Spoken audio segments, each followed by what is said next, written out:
एक बार माता लक्ष्मी भगवान विष्णु के चरण दबा रही थीं। तभी उन्होंने कहा, है प्रभु, मेरे मन में 3 प्रश्न उठे हैं। पहला ये कि कौन सी स्त्री के भाग्य में पुत्र सुख नहीं होता, दूसरा कौन सी स्त्री समय से पहले विधवा होती है, और तीसरा कौन सा श्रृंगार स्त्री को स्वर्ग दिलाता है। तब भगवान विष्णु मुस्कुराकर बोले, हे देवी, तुम्हारे तीनों प्रश्न बड़े ही गूढ़ हैं और इनका उत्तर मैं तुम्हें एक कथा के माध्यम से दूंगा। एक नगर में एक सेठ रहता था जिसकी 2 बहुएं थी। बड़ी बहू घमंडी और दुष्ट थी, जबकि छोटी बहू सुकन्या विनम्र, पतिव्रता और धर्मपरायण थी। सुकन्या घर का सारा काम करती थी, लेकिन उसकी सास और जेठानी उसे हमेशा ताने देती थीं।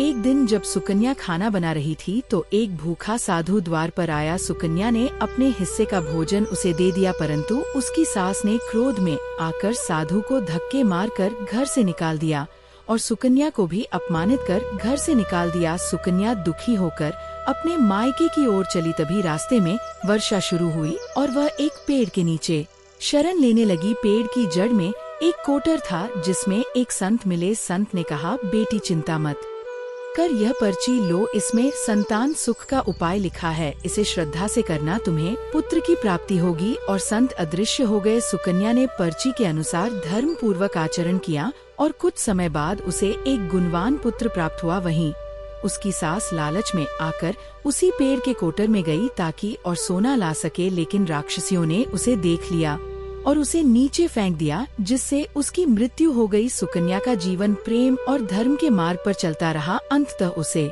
स्वर्ग की प्राप्ति हुई। भगवान विष्णु बोले, है लक्ष्मी, जो स्त्री लालच करती है वह समय से पहले विधवा होती है। जो धर्म और संयम से विपरीत कार्य करती है उसके भाग्य में पुत्र सुख नहीं होता, और जो पतिव्रता और चरित्रवान होती है वही स्वर्ग प्राप्त करती है। इसलिए सच्चा श्रृंगार सोने चांदी का नहीं, बल्कि स्त्री का चरित्र और पवित्रता है। यही उसे स्वर्ग का अधिकारी बनाता है। दोस्तों, आज हम भगवान विष्णु से एक कथा के माध्यम से जानेंगे कौन सी स्त्री के भाग्य में पुत्र नहीं होता और कौन सी स्त्री विधवा होती है। मित्रों, कथा को अंत तक अवश्य सुने। एक बार माता लक्ष्मी चीन सागर में भगवान विष्णु के पैर दबा रही थी, तो पैर दबाते दबाते माता लक्ष्मी ने भगवान विष्णु से कहा, है प्रभु, आज मेरे मन में 3 प्रश्न उठ रहे हैं। यदि इन 3 प्रश्नों के उत्तर देकर आप मुझे संतुष्ट कर तो मेरे मन को बहुत शांति मिलेगी। तब भगवान विष्णु कहते हैं, हे देवी, आखिर तुम्हारे कौन से 3 प्रश्न हैं? मोतो माता लक्ष्मी कहती हैं, हे प्रभु, वह कौन सी स्त्री होती है जिसके भाग्य में संतान सुख नहीं होता है? दूसरा प्रश्न है कि कौन सी स्त्री समय से पहले विधवा होती है? और मेरा तीसरा प्रश्न है कि कौन सा श्रृंगार करने से स्त्री को स्वर्ग में स्थान प्राप्त होता है? दोस्तों, तब भगवान विष्णु कहते हैं कि हे लक्ष्मी, ये तुम्हारे तीनों प्रश्न बहुत ही ज्यादा महत्वपूर्ण हैं।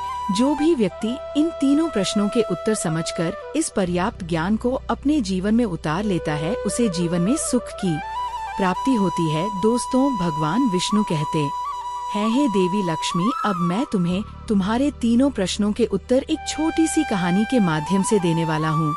इस कहानी के माध्यम से तुम अपने तीनों प्रश्नों के उत्तर ठीक तरह से समझ पाओगी, परंतु मेरी एक शर्त है, जब तक मैं कहानी सुनाऊं तब तक तुम्हें इस कहानी को ध्यान से सुनना है। तो माता लक्ष्मी कहने लगी, मैं आपको वचन देती हूँ कि इस कथा को मैं पूरे मन और लगन से सुनूंगी। आप कृपया उस कथा को आरंभ करें।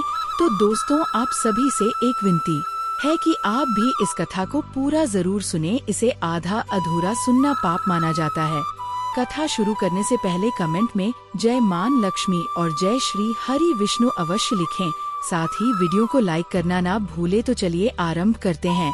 प्रिय बंधुओं, भगवान विष्णु कहते हैं, लक्ष्मी, किसी राज्य में एक छोटा सा नगर था। उस नगर में एक सेठ रहता था। उस सेठ के 2 बेटे थे और सेठ के बेटों की शादी भी हो चुकी थी। सेठ की पत्नी और सेठ के बड़े बेटे दोनों का ही स्वभाव दुष्ट प्रवृत्ति का था, इसलिए सेठ की पत्नी अपने बड़े बेटे की से बहुत ही ज्यादा प्यार करती थी। मगर छोटे बेटे की पत्नी जो थी वह बड़े ही अच्छे स्वभाव की थी और वह एक पतिव्रता स्त्री भी थी और पूरे घर का सारा कामकाज भी वह अकेले ही करती थी। इतना कुछ होने पर भी सेठ की पत्नी और बड़े बेटे की पत्नी छोटी बहू का हमेशा ही अपमान करती रहती थी। दोस्तों, भगवान विष्णु कहते हैं, है लक्ष्मी, सेठ के बड़े बेटे की बहू को एक बेटा था और छोटी बहू को एक पुत्री थी। सेठ की पत्नी हमेशा पुत्र को लेकर छोटी बहन को ताना मारती रहती थी, लेकिन वह क्या कर सकती थी, वह हमेशा उनके ताने सुनती रहती थी। दोस्तों, तब भगवान विष्णु कहते हैं, हे लक्ष्मी, अब मैं तुम्हें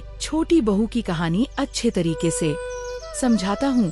इस कहानी से तुम्हें तुम्हारे पहले प्रश्न का उत्तर प्राप्त होगा। तुम्हारा पहला प्रश्न था कि कौन सी स्त्री के भाग्य में पुत्र की प्राप्ति नहीं होती है। तब भगवान विष्णु कहते हैं, उस सेठ की जो पत्नी थी वह पहले से ही बड़े ही दुष्ट स्वभाव की थी। उसके कुटिल स्वभाव से सभी घर वाले बहुत ही ज्यादा परेशान थे, परंतु अपनी सीधी साधी छोटी बहू को वह कुछ ज्यादा ही परेशान करती रहती थी। उसको सताने में उसको बहुत ही ज्यादा आनंद आता था। छोटे बेटे की पत्नी का नाम सुकन्या था। बेचारी सुकन्या सुबह जल्दी उठ करके अपने कामकाज में जुट जाती थी। इतना करने पर भी सेठ की पत्नी की निगाह में सुकन्या हमेशा खटकती रहती थी। एक दिन की बात है, सुकन्या घर में झाड़ू लगा रही थी तो सेठ की पत्नी बोली कि तेरे हाथ में जान नहीं है क्या, जल्दी जल्दी झाड़ू लगा, मैं मंदिर जा रही हूँ। मेरे लौट कर आने से पहले तू भोजन बनाकर तैयार रखना और आते ही मैं उस भोजन को ग्रहण करूंगी और सून अन्य का एक दाना भी बर्बाद ना हो पाए। बेचारी सुकन्या करती भी तो क्या, वो अपनी सास की बातों को सुनती रही। तब घर की सफाई करने के बाद सुकन्या खाना बनाने में लग गई। खाना बनाते समय मन में सोच रही थी कि मैं इतना काम करने के बाद भी एक पल के लिए चैन की सांस नहीं ले पाती हूँ और मेरी सांस हर समय मेरे काम में कोई ना कोई गलती निकालती रहती है। सुकन्या ये सब सोच ही रही थी, जितने में दरवाजा खटखटाने की आवाज आई तो सुकन्या ने सोचा कि अभी तो भोजन तैयार ही हुआ है, लगता है मेरी माँ आज जल्दी ही लौट आई है। जब सुकन्या ने दरवाजा खोला तो उसने क्या देखा कि बाहर दरवाजे पर एक सन्यासी महात्मा खड़े हैं। वह साधु महाराज सुकन्या से कहता है कि बेटी तेरा सुहाग अमर रहे, बाबा को कुछ भोजन करा दे, मुझे बड़ी तेजी से भूख लग रही है। दर्शकों, भगवान विष्णु कहते हैं कि लक्ष्मी सुकन्या बहुत सुशील और संस्कारी थी। उसने सोचा कि साधु महाराज को भोजन कराना तो दूर, परंतु यदि मेरी सांस आ गई तो मेरी खैर नहीं। फिर कुछ देर सोच विचार करने के बाद में उसने सन्यासी को भोजन करने के लिए अंदर आने को कहा और उसी समय सुकन्या के मन में विचार आया कि सांस से डरना कैसा, यदि मेरी सांस आ भी जाएगी और मुझसे कुछ कहेगी तो मैं उनसे कह दूंगी कि मैं अपने हिस्से का भोजन इन महात्मा को दे रही हूँ। भगवान कहते हैं, लक्ष्मी फिर ऐसा सोच करके सुकन्या साधु को अंदर ले गई और अति धर्म का पालन करते हुए उस साधु को भोजन कराने लगी। अभी साधु भोजन कर ही रहा था कि सुकन्या की सांस आ गई और फिर साधु को घर के अंदर बैठा भोजन करते देख उसका गुस्सा 7वें आसमान पर जा चढ़ा और एकदम से साधु महाराज से कहने लगी, यहाँ पर क्या किसी प्रकार का भंडारा या दावत नहीं चल रही है जो तुम राह चलते भिख मंगा कर खिला रही हो। सुकन्या ने अपनी सांस को रोकने की बहुत कोशिश की, परंतु उस दुष्ट स्त्री ने सन्यासी को धक्के मारकर घर से बाहर निकाल दिया और उसका खाना उठाकर फेंक दिया। अब उसका क्रोध सुकन्या पर टूटा और कहने लगी, दुष्ट, शायद मैंने तुझे कहा था कि अन्य का एक दाना भी बर्बाद नहीं होना चाहिए, लेकिन तूने क्या किया, उस भिख मंगे को इतना सारा भोजन दे दिया। दोस्तों, भगवान विष्णु कहते हैं, लक्ष्मी सुकन्या डरते हुए बोली, सासू माँ, मैंने सन्यासी को अपने हिस्से का भोजन दिया है, इसमें आखिर इतना गुस्सा होने की क्या बात है। द्वार पर आए अतिथियों को कभी खाली हाथ नहीं भेजते हैं, ऐसा शास्त्र कहते हैं। भगवान विष्णु कहते हैं, इस प्रकार काफी देर तक सास बहू की तकरार चलती रही। अंत में उस कुटिल सास ने सुकन्या को भी धक्के मार करके घर से निकाल दिया। अब वह बेचारी रोती हुई घर का दरवाजा पिटती रह गई, परंतु उसकी सांस पत्थर जैसी बन गई, उसका दिल नहीं पसीजा। अब सुकन्या के पास में एक ही रास्ता बचा था कि वह अपने मायके में लौट जाए। दर्शकों, भगवान विष्णु कहते हैं, हे लक्ष्मी, इस प्रकार सुकन्या दुखी होकर के अपने मायके के लिए निकल गई और बीच रास्ते में एक घना जंगल भी पड़ता था। सुकन्या भूख प्यास से तड़पती हुई अपने मायके के लिए चली जा रही थी। तभी अचानक जोरों से बादल गरजे और मूसलाधार बारिश शुरू हो गई। भगवान विष्णु कहते हैं, बारिश से बचने के लिए सुकन्या ने एक पेड़ की शरण ली, लेकिन वर्षा का वेग इतना तेज था कि बचना मुश्किल हो गया था। तब उसी पेड़ की जड़ में एक कोटर बना था। सुकन्या ये सोचकर उसमें घुस गई कि बारिश रुकने के बाद में वह बाहर निकल आएगी और जब तक वर्षा हो रही है वह कोठरी के अंदर बारिश से अपनी सुरक्षा कर सकती है। दर्शकों, भगवान विष्णु कहते हैं, हे लक्ष्मी, जब सुकन्या उस पेड़ के कोटर में घुसी तो उस कोटर के अंदर उसे एक साधु मिले। फिर संत ने कहा, बेटी रोना बंद करो, मुझे मालूम है कि तुम्हारे घर वाले तुम्हारा अनादर इसलिए करते हैं कि वह दुष्ट प्रवृत्ति के हैं और तुम्हें ताना इसलिए मारते हैं कि तुम्हारी जेठानी को पुत्र की प्राप्ति हो गई है और तुम्हें अभी तक पुत्र की प्राप्ति नहीं हुई है। इसलिए तुम चिंता मत करो, मैं तुम्हें एक पर्ची देता हूँ। इस पर्ची में जो उपाय लिखा है उसे पूरी निष्ठा से करना और फिर तुम्हें एक गुणवान पुत्र प्राप्ति होगी। दर्शकों, इस प्रकार वह संत महात्मा पर्ची देकर वहाँ से अंतर्ध्यान हो गए। उधर जब वर्षा बंद हो गई तो सुकन्या को ढूंढता हुआ उसका पति वहाँ पर पहुँच गया और फिर सुकन्या मायके ना जाकर उसी जंगल में एक कुटिया बनाकर रहने लगी। विष्णु कहते हैं कि हे लक्ष्मी, एक दिन की बात है, सुकन्या को पुत्र का ख्याल आया और सोचने लगी कि यदि मेरे पास में भी एक पुत्र होता तो ससुराल में मेरी भी इज्जत होती। वह ऐसा सोच ही रही थी कि उसे संत की दी हुई वह पर्ची याद आ गई और जब सुकन्या ने पुत्र प्राप्ति के लिए उस पर्ची को पढ़ा तो उसमें लिखा था, पुत्र प्राप्ति के लिए हमेशा स्त्री को रात्रि के समय पुरुष के बाएं तरफ सोना चाहिए। ऐसा करने से कुछ समय के बाद में बाई करवट लेटने से नाक का दाया स्वर और दाहिनी करवट लेटने से नाक का बाया स्वर चालू हो जाता है और फिर जब भी पुत्र प्राप्ति की इच्छा हो तो उस स्थिति में मिलन से पहले ये निश्चित कर लेना चाहिए कि पुरुष का दाया स्वर चलने लगे और स्त्री का बाया स्वर चलने लगे, उसी समय गर्भ धारण किया जाना चाहिए। ऐसा करने से निश्चित ही पुत्र की प्राप्ति होती है और इसके विपरीत नाक के स्वर चलने से पुत्री की प्राप्ति होती है। दर्शकों, पर्ची में आगे लिखा था कि मासिक धर्म शुरू होने के प्रथम 4 दिवस में मिलन से पुरुष रोग को प्राप्त होता है, 5वीं रात में मिलन से कन्या की प्राप्ति होती है, 6ठी रात्रि में मिलन से पुत्र होता है, 7वीं रात्रि में मिलन से बंधिया पुत्री होती है, 8वीं रात्रि में मिलन से ऐश्वर्यशली पुत्र होता है, 9वीं रात्रि में मिलन से ऐश्वर्यशली पुत्री होती है, 10वीं रात्रि में मिलन से अति श्रेष्ठ पुत्र होता है, 11वीं रात्रि में मिलन से सुंदर व अच्छे संस्कार वाली पुत्री होती है। दर्शकों, भगवान विष्णु कहते हैं कि है लक्ष्मी, इस प्रकार उस सुकन्या ने 10वीं रात अपने पति से मिलन किया और गर्भ धारण किया। अब सुबह स्नान आदि क्रिया से निवृत्त होकर पूजा पाठ करके सुकन्या का पति लकड़ी काटने चला गया। उसके पति के जाने के बाद तूफान आ गया। अब सुकन्या की ऊपरी झोपड़ी तूफान में उड़ गई और भारी बारिश होने लगी और फिर सुकन्या बारिश से बचने के लिए एक पेड़ पर एक पता लिखती है। ये पता उसी कोटर का था जिस कोटर में सु बारिश से बचने के लिए पहले छुप गई थी। सुकन्या ने पेड़ के ऊपर पता इसलिए लिखा था कि जब उसका पति वापस आए तो पेड़ पर लिखा हुआ पता पढ़ करके उसी कोटर के पास आ जाए। दर्शकों, भगवान विष्णु कहते हैं, हे लक्ष्मी, उधर सुकन्या उस कोठर में आकर छुप जाती है जो कोठर एक पेड़ की जड़ में बना हुआ था। उस पेड़ के पास में 2 राक्षसी का निवास स्थान था। इधर तो वह सुकन्या वर्षा से बचने के लिए उस कोटर में छुपी हुई थी और उधर वह दोनों राक्षसी बारिश से परेशान होकर उस पेड़ की तरफ चली आ रही थी। फिर तो पेड़ के नीचे आकर के एक राक्षसी कहने लगी, अब तो चला भी नहीं जाता, वरना मन तो कर रहा था कि सोना टापू पर चली जाऊं। तभी दूसरी राक्षसी बोली, इसमें क्या बड़ी बात है, ये पेड़ हमें अभी उड़ा करके वहीं पहुंचा देगा जहां पर सोने का टापू है। दर्शकों, ऐसा कहकर कि वह दोनों राक्षसी पेड़ की शाख पर बैठ गई और पेड़ एकदम से उड़ने लगा। उधर थकी हारी सुकन्या कोटर में छुपी हुई थी। कोटर में घुसते ही सुकन्या को नींद आ गई थी, लेकिन पेड़ के उड़ने से लगने वाले झटकों से सुकन्या की नींद खुल गई और पेड़ को उड़ता देख करके वह एकदम से घबरा गई। जब सुकन्या ने कोटर से बाहर देखा तो पेड़ की डाल पर 2 राक्षसी बैठी थी।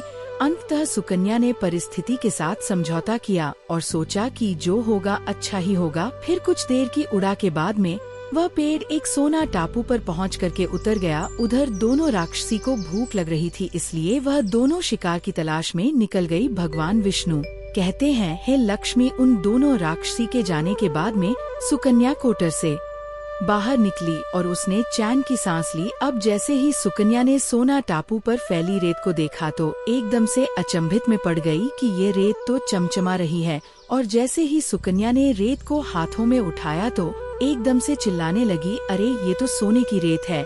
और फिर सुकन्या ने अपनी साड़ी की आंचल में जितनी रेत बांध सकती थी उसने बांध ली और पुनः आकर के उसी कोटर में छिप गई। दर्शकों, भगवान विष्णु कहते हैं, इधर तो सुकन्या का उस कोटर में वापस जाना हुआ। उधर दोनों राक्षसी पेड़ पर वापस आ गए और वह आपस में कहने लगी, आज तो भर पेट खाना खा करके पूरी तृप्ति हो गई। अब चलो वापस लौट चलते हैं हम जहाँ से आए थे। और फिर इस प्रकार थोड़ी देर में वह पेड़ उड़ करके उसी स्थान पर पहुँच गया जहाँ से वह पेड़ उड़ करके गया था। भगवान विष्णु कहते हैं, हे लक्ष्मी, व सुकन्या तब तक उसी कोटर में छुपी रही जब तक किसी कार्यवश राक्षसी उस पेड़ से चली नहीं गई। और जैसे ही वह दोनों उस पेड़ से चली गई वैसे ही सुकन्या सोने की रेत लेकर के उस कोटर से बाहर आ गई। और मैं सोचने लगी कि इतना सारा सोना देख करके मेरी सासू माँ खुश हो जाएगी और अब मैं अपने ससुराल वापस जाऊंगी और अपनी सासू माँ को इतना सारा सोना दूंगी। फिर वह मुझसे कभी भी नफरत नहीं करेगी और मुझसे प्यार करने लगेगी। भगवान विष्णु कहते हैं,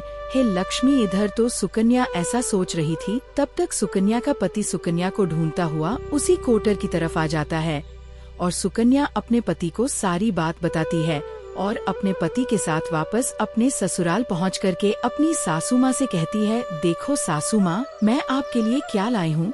ऐसा कह करके वह सारा सोना अपनी सास को देती है और उसे सोना कैसे प्राप्त हुआ वह सारी घटना भी अपनी सास को बता देती है। भगवान विष्णु कहते हैं, सोना लेने के बाद में सुकन्या की सास एकदम से क्रोधित होकर के बोली, अरे मूर्ख औरत, बस इतना ही सोना लेकर आई, इतने सोने से क्या होगा, मैं होती तो बहुत सारा सोना लेकर आ जाती। फिर अपनी सास की बात सुनकर के सुकन्या कहने लगी, माँ जी, हमारी 3-4 पीढ़ियों के लिए इतना सोना काफी है। तो सास कहने लगी, अरे मूर्ख, सोना भी काफी होता है क्या, जितना हो उतना ही कम है। अब देख मैं जाऊंगी और कितना सोना लेकर आती हूँ। भगवान विष्णु कहते हैं, है लक्ष्मी, सुकन्या ने अपनी सास को बहुत समझाया परंतु उस लालची दुष्ट स्त्री के समझ में एक भी बात नहीं आई। उसने सुकन्या की एक भी बात नहीं सुनी और जाकर के उसी पेड़ के कोटर में बैठ गई। उधर वह दोनों राक्षसी जैसे ही पेड़ पर आई तो एकदम से वह पेड़ उड़ने लगा। इधर तो पेड़ उड़ता हुआ जा रहा था,